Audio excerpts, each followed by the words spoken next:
ರಾಜ್ಯಪಾಲ ತೊಲಗಲಿ ತೊಲಗಲಿ ತೊಲಗಲಿ ರಾಜ್ಯಪಾಲ ತೊಲಗಲಿ ಕೇಂದ್ರ ಸರ್ಕಾರದ ಕೈಗೊಂಡಾಗಿ ವರ್ತಿಸುವ ರಾಜ್ಯಪಾಲರಿಗೆ ಧಿಕ್ಕಾರ ಧಿಕ್ಕಾರ ಕೇಂದ್ರ ಸರ್ಕಾರದ ಕೈಗೊಂಡಾಗಿ ವರ್ತಿಸುವ ರಾಜ್ಯಪಾಲರಿಗೆ ಧಿಕ್ಕಾರ ಧಿಕ್ಕಾರ ಅನ್ಯಾಯ ಅನ್ಯಾಯ ಅನ್ಯಾಯ ಅನ್ಯಾಯ ಬೇಕೇ ಬೇಕು ನ್ಯಾಯ ಬೇಕು ಬೇಕೇ ಬೇಕು ನ್ಯಾಯ ಬೇಕು ಧಿಕ್ಕಾರ ವಿರೋಧಿ ರಾಜ್ಯಪಾಲರಿಗೆ ಧಿಕ್ಕಾರ ಧಿಕ್ಕಾರ ವಿರೋಧಿ ಕೇಂದ್ರ ಸರ್ಕಾರಕ್ಕೆ ಧಿಕ್ಕಾರ ಧಿಕ್ಕಾರ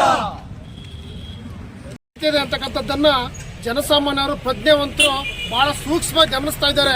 ಯಾರು ದಡ್ರಿಲ್ಲ ಸ್ವಾಮಿ, ಯಾರು ದಡ್ರಿಲ್ಲ, ಎಲ್ಲರಿಗೂ ಕೂಡ ಪ್ರಜ್ಞಾವಂತರಿದ್ದಾರೆ. ಈ ದೇಶದಲ್ಲಿ ಈ ರಾಜ್ಯ ಕಂಡಂತ ಹೆಮ್ಮೆಯ ಏಕೈಕ ನಾಯಕ ಸಿದ್ದರಾಮಯ್ಯನವರು ಅವ್ರು ಕೊಟ್ಟಿರ್ತಕ್ಕಂಥ ಕೊಡುಗೆ ಇವತ್ತು ಎಲ್ಲ ಜನಸಾಮಾನ್ಯರಿಗೆ, ದೀನ ದಲಿತರಿಗೆ, ಬಡವರಿಗೆ, ಉಳ್ಳವರಿಗೆ ಎಲ್ಲರಿಗೂ ಕೂಡ ಪ್ರತಿಯೊಂದು ಹಂತದಲ್ಲೂ ಕೂಡ ಅವ್ರ ಯೋಜನೆಗಳು ತಲುಪಿದೆ. ನಿಮಗೆ ಸಹಿಸಕ್ಕೆ ಆಗ್ತಾ ಇಲ್ಲ ಸ್ವಾಮಿ, ನಿಮ್ಗೆ ಸಹಿಸಕ್ಕೆ ಆಗ್ತಾ ಇಲ್ಲ. ಎಲ್ಲ ಒಂದ್ ಕಡೆ ರಾಜ್ಯಪಾಲರು ನೀವು ಕೇಂದ್ರ ಸರ್ಕಾರದ ಕೈಗೊಂಬೆ ಕೆಲಸ ಮಾಡ್ತಾ ಇದ್ದೀರಿ. ತತ್ಕ್ಷಣವಾಗಿ ರಾಷ್ಟ್ರಪತಿಗಳವರು ವಾಪಸ್ ತಗೊಂಡು ಏನು ಪ್ರಾಸಿಕ್ಯೂಷನ್ ಏನು ನೀಡಿದಿರಿ ಅದನ್ನ ವಾಪಸ್ ತಗೊಳ್ಬೇಕು ಅಂತ ಹೇಳಿ ಸಂದರ್ಭದಲ್ಲಿ ಎಲ್ಲರೂ ಕೂಡ ಹಕ್ಕೊತ್ತಾಯ ನಾವು ಮಾಡ್ತಾ ಇದೀವಿ ಸಂದರ್ಭದಲ್ಲಿ ಅಂತ ಹೇಳಿ ಹೇಳಕ್ ಇಷ್ಟಪಡ್ತಾ ಇದೀವಿ. ಇವತ್ತು ರಾಜ್ಯಾದ್ಯಂತ ನಡೀತಾ ಇದೆ. ಪ್ರಕೃತಿ ಕೂಡ ನಿಮ್ಮ ಮೇಲೆ ಮುನಿಸ್ಕೊಂಡಿದೆ. ಸಾಕ್ಷಾತ್ ಇವತ್ತು ನಮ್ಮ ಬಡವರ ಮೇಲೆ ಹೊಟ್ಟೆ ಮೇಲೆ ಹೊಡಿತಾ ಇದೀರಿ, ದೀನ ದಲಿತರ ಮೇಲೆ ಹೊಟ್ಟೆ ಮೇಲೆ ಹೊಡಿತಾ ಇದೀರಿ. ಎಲ್ಲರೂ ಕೂಡ ನಿಮ್ಗೆ ಶಾಪ ತಗುಲ್ತದೆ. ದಯಮಾಡಿ ಅರ್ಥ ಮಾಡ್ಕೊಳ್ಳಿ. ಯಾರು ದಡ್ರಿಲ್ಲ ಸ್ವಾಮಿ, ಯಾರು ದಡ್ರಿಲ್ಲ. ದಯವಿಟ್ಟು ಅರ್ಥ ಮಾಡ್ಕೊಂಡು ನೀವೇನು ಆದೇಶ ಮಾಡಿದಿರಿ ತಕ್ಷಣ ವಾಪಸ್ ತಗೋಬೇಕಂತ ಸಂದರ್ಭದಲ್ಲಿ ಆಗ್ರಹಿಸ್ತಾ.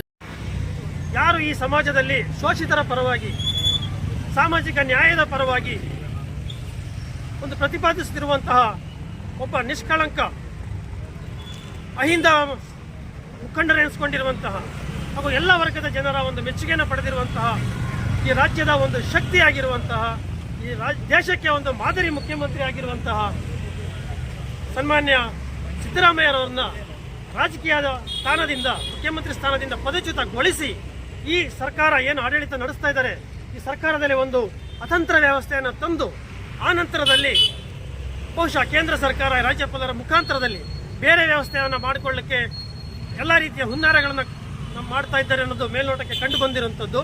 ಹಾಗೂ ಈ ರಾಜ್ಯದಲ್ಲಿ ಕೆಲವೊಂದಿಷ್ಟು ವರ್ಷಗಳ ಇತ್ತೀಚಿನಿಂದ ಗಮನಿಸಿದಂತೆ ಚುನಾಯಿತರಾದಂತಹ ಶಾಸಕರನ್ನೇ ಖರೀದಿ ಮಾಡಿ ಈ ರಾಜ್ಯದ ಸರ್ಕಾರವನ್ನೇ ಬದಲಾಯಿಸುವಂತಹ ಮಟ್ಟಕ್ಕೆ ಭ್ರಷ್ಟಾಚಾರದ ಮುಗಿಲನ್ನು ಮುಟ್ಟಿರುವಂತಹ ಆ ಹಿಂದಿನ ಆಡಳಿತ ಪಕ್ಷಗಳು ಇಂದು ಇನ್ನೇನೇನೋ ಷಡ್ಯಂತ್ರಗಳನ್ನು ಮಾಡಿ ಈ ರೀತಿ ಸಮಾಜದಲ್ಲಿ ಶೋಷಿತರ ಪರವಾಗಿ, ದಲಿತರ ಪರವಾಗಿ, ನೊಂದಂತರ ಪರವಾಗಿ ಇರುವಂತಹ ಈ ಒಬ್ಬ ಮುಖ್ಯಮಂತ್ರಿಗಳನ್ನ ಅಧಿಕಾರದಿಂದ ಕೆಳಗಿಳಿಸಬೇಕಂತ ಹುನ್ನಾರವನ್ನು ವಿರೋಧಿಸಿ ನಾವಿವತ್ತು ಎಲ್ಲರೂ ಸಿದ್ದರಾಮಯ್ಯ ಅವರ ಪರವಾಗಿ ಬೆಂಬಲವನ್ನು ಸೂಚಿಸುತ್ತಿದ್ದೇವೆ.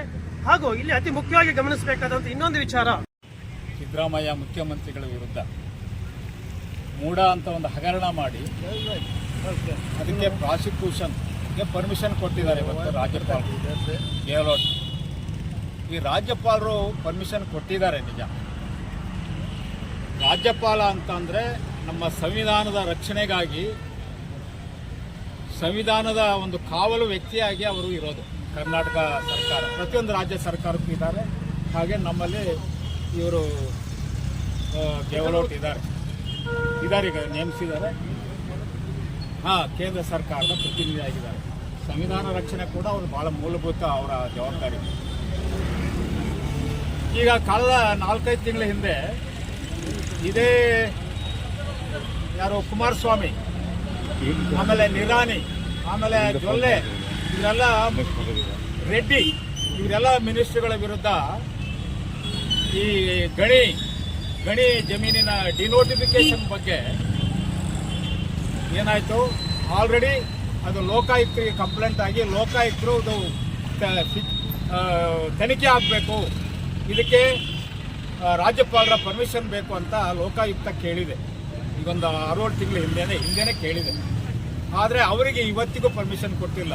ಯಾಕಂದ್ರೆ ಯಾವುದೇ ಜನಪ್ರತಿನಿಧಿ, ಯಾವುದೇ ಉನ್ನತ ಸರ್ಕಾರಿ ಅಧಿಕಾರಿಗಳಿಗೆ ತನಿಖೆ ಆಗಬೇಕು ಅಂದರೆ, ಅದು ವಿಚಾರಣೆ ಆಗಬೇಕು ಅನ್ನೋದಾದರೆ ರಾಜ್ಯಪಾಲರ ಅನುಮತಿ ಬೇಕೇ ಬೇಕು.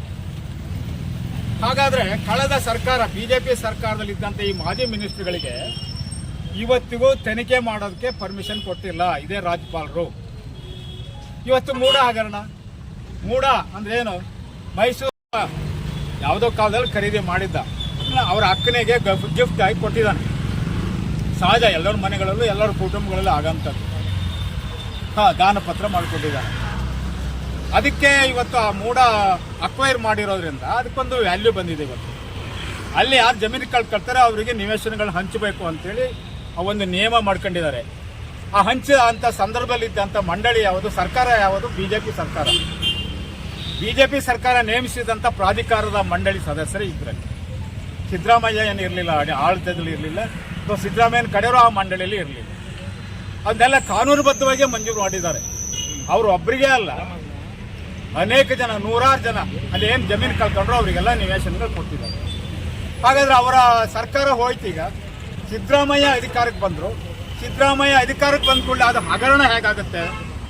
ಹಗರಣ ಸಿದ್ದರಾಮಯ್ಯ ಏನಾದ್ರಲ್ಲಿ ಕೈ ಮಾಡಿದಾರ? ಅವ್ರ ಮಂಡಳಿಯಲ್ಲಿ ಇದ್ರ ಅವರ ಇನ್ಫ್ಲೂಯೆನ್ಸ್ ಮೇಲೆ 60-70 ಸೈಟನ್ನು ಪರಿಹಾರಾರ್ಥವಾಗಿ ಕೊಟ್ರ? ಸಿದ್ದರಾಮಯ್ಯನೂ ಮಾಡಿಲ್ಲಲ್ವಾ?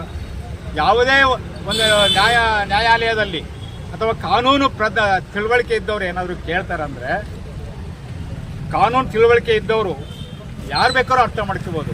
ಸಿದ್ದರಾಮಯ್ಯನವರು ಇದರಲ್ಲಿ ಕೈ ಹಸ್ತ ಏನಿಲ್ಲ.